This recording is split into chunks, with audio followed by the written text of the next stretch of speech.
Tensions between India and Pakistan are soaring. Let me alert you. You may soon hear about a new war breaking out in the world, this time in South Asia. But why? What happened between these two? On April 22nd, a group of terrorists brutally killed 26 men in India's Kashmir after making sure they were Hindus. A Pakistani-backed outfit called the TRF, or the Resistance Front, claimed the responsibility. The TRF is linked to Pakistan's Lashkar-e-Taiba group, which is also banned by the US and the UN. Now let me show you a picture because a picture speaks louder than words. Here sits a woman whose husband was killed by the terrorists. The couple got married a week ago and they went to Kashmir for honeymoon. These pictures are tragic. When Indians saw this, their first reaction was the government of India and Prime Minister Modi must punish those behind this. And that's why India is now training its guns on Pakistan. This Muslim nation is infamous of fueling insurgency in India and backing terrorists and extremists. A few days back, Pakistan's defense minister himself confessed to committing dirty work in the region for decades. The things cooled down then, and now again the same thing is... You do admit, sir, that Pakistan has had a long history of backing and supporting and training and funding these terrorist organizations. Well, we have been doing this dirty work for the United States for about 3 decades, and West, including Britain. So that's your argument that even though... No, that was a mistake, and we suffered for that. And that is why you are saying this to me.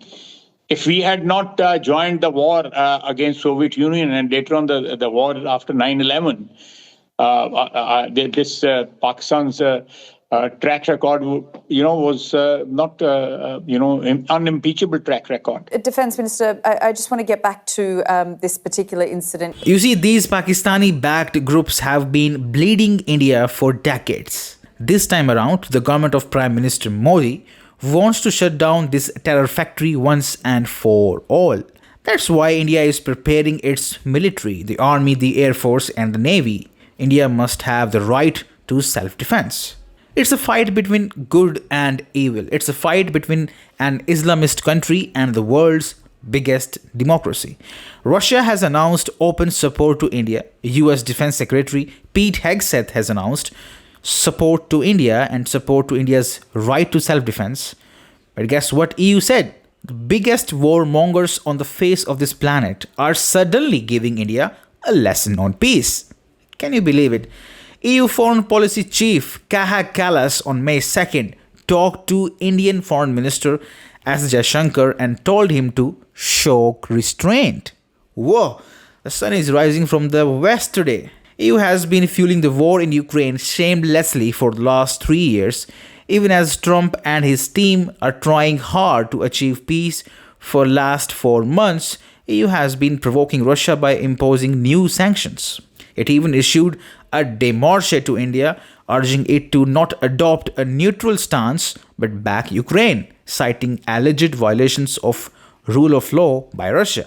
Why India should spoil its decades-old alliance with Russia? Because EU has said so. But when it comes to India's own right to self-defense, EU chickens out and in fact ends up siding with Islamists against the world's biggest democracy.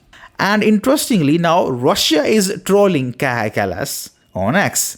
RT India's post starts with a Joker emoji and it says, European warmonger tells India and Pakistan to show restraint, taking a brief moment to stop beating the war drum against Russia.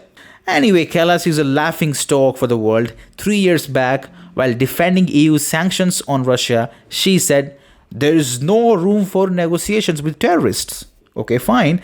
Now she wants India to negotiate. And here we're talking about real terrorists.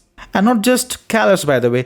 US Vice President JD Vance, who was in India when this attack happened, he was in India. He has also disappointed us. He warned India against triggering a regional conflict. Worried about India and Pakistan?